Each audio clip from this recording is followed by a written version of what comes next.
Friday practice at Spa is over, and to everyone's surprise, it was actually dry for both sessions, and the fastest driver of the day was Lando Norris in the Mclaren.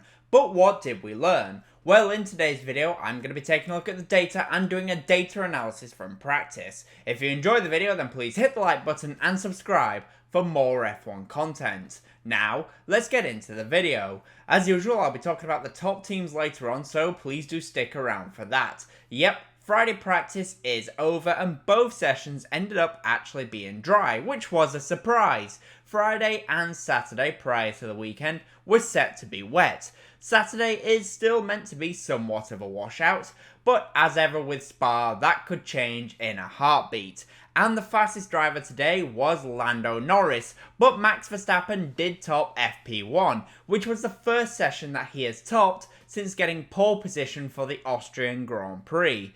Spa is the longest circuit on the calendar, which usually means that there is a large difference in lap time between each sessions. But that didn't really seem to be the case this weekend, as you can see here when you compare the fastest laps from FP1 to FP2 to see how the times evolved. And when you look at these two laps, you can definitely see how the teams tend to run with power units turned up more during FP2 compared to FP1, and you can see that as you can look at here at the top of Eau Rouge, where Lando Norris carries 305 km per hour, but Max Verstappen is 10 km down in FP1. Rather surprisingly though, when they come to the end of the Kemmel Straight, Max Verstappen is actually only 2 km down on Norris, and this is because in FP1 Verstappen was running with less downforce, as Red Bull were trying to see how different downforce configurations were going to go for them this weekend, as they do need to do some overtaking. That being said though, through Pouhoun corner, even in FP1, Verstappen carried a little bit more speed than Norris, as Max was fully committed at that corner all practice long. On the exit of Stavelot into Blanchimant, you can see how things are once again turned up more for Norris, as he gets a VMAX of 317 km per hour. Verstappen also reaches 315 km per hour, but Norris gets to 317 much sooner than Verstappen gets to 315. Which again is down to the fact that Norris did have things turned up, but Verstappen had less downforce on his car. Overall, the lap time difference between the two laps ended up being 1.1 seconds in the favour of Lando Norris from FP2, which isn't really a surprise. So we've seen the lap time differences, but now let's take a look at the top speeds that the teams were able to reach. This could tell us a lot about downforce and engine modes, because Spa is one of the circuits where we do see a large variation in downforce levels. And when you look at the top speeds, you can see that it seems fairly clear that Mercedes were running with their power units turned down a little bit more than their rivals, as they were the slowest cars in a straight line. Hamilton was only able to reach 331 km per hour and George Russell 334 km per hour. Ferrari power units were definitely turned up a little bit more than their rivals, as they all had higher top speeds than anyone else. Ferrari were able to reach 341 km per hour, and Haas, as usual, were the fastest cars in a straight line, as they reached 343 km per hour. The question now though, in the midfield, what teams were looking good? Well, one team that thankfully for me looked pretty good, because it means I get to show off their livery, was Alpine, as Esteban Ocon, to be honest, shocked me, as he was the fastest midfield driver of the day, finishing in 7th place, as Alpine are actually looking in a decent position. Gasly finished 10th in FP1 as well. If Alpine can keep it up, then there is a chance for them to score points. Tsunoda in the V-Carb has been sent to the back of the grid, so that is one less rival. And once again, it is looking like Aston Martin are going to be struggling a little bit. I do still expect Haas to perform very well, but if Alpine can keep it up in the corners, then there is a good chance for them, provided they can get through the weekend without any issues. Qualifying is set to be wet as well, which could help them, as they do have a little bit less power than their rivals. I just want to say that if you are enjoying the video so far, then I would really appreciate it if you hit the like button and subscribe for more F1 content. Now though, let's get back to the video and let's talk about Mercedes. For Mercedes, it honestly was a bit of a quiet day from them, as they are very much the fourth fastest team at the moment, with George Russell in 6th place and Lewis Hamilton down in 10th place. Now, I'm not 100% sure why that is, but as I said earlier, I do suspect it is down to the power unit settings being turned down for them more than their rivals. Let's see then what we can learn when we take a look at the lap of Russell and compare it to Lando Norris in the McLaren. And when you look at these laps, you can see how Mercedes definitely do seem to have things turned down a little bit more than McLaren, as McLaren are much faster at every full throttle zone. That being said, there is one area though where McLaren are particularly advantageous with Lando Norris, and I feel like I'm going to say that a lot in this video, and that is at the chicanes after Pouhoun, as Norris was mighty through this session. This tells me that we might yet see Mercedes jump back up to being the third fastest team when it comes to qualifying, as they do have more in reserve than their rivals Ferrari, who, as I said earlier, do seem to be having things turned up a little bit more than anyone else.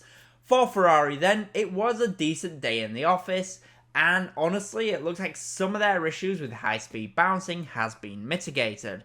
There was still some very clear high-speed bouncing from them, but it doesn't look like it has affected them as much as it has in previous races. As usual, the two drivers were separated by very little and finished next to each other, so let's compare the two fastest laps of both drivers to see who was looking stronger. And when you look at these two laps, it looks as though Leclerc had a little bit of a toe down the Kemmel Straight heading into the chicane, as he managed to gain speed much quicker about halfway down the straight. On the brakes, heading into pretty much every heavy braking zone as well, you can see that Leclerc gains an edge over Sainz, as Leclerc was later on the brakes, showing the confidence that he does have, which makes a bit of a change from what we have been seeing recently from Charles Leclerc.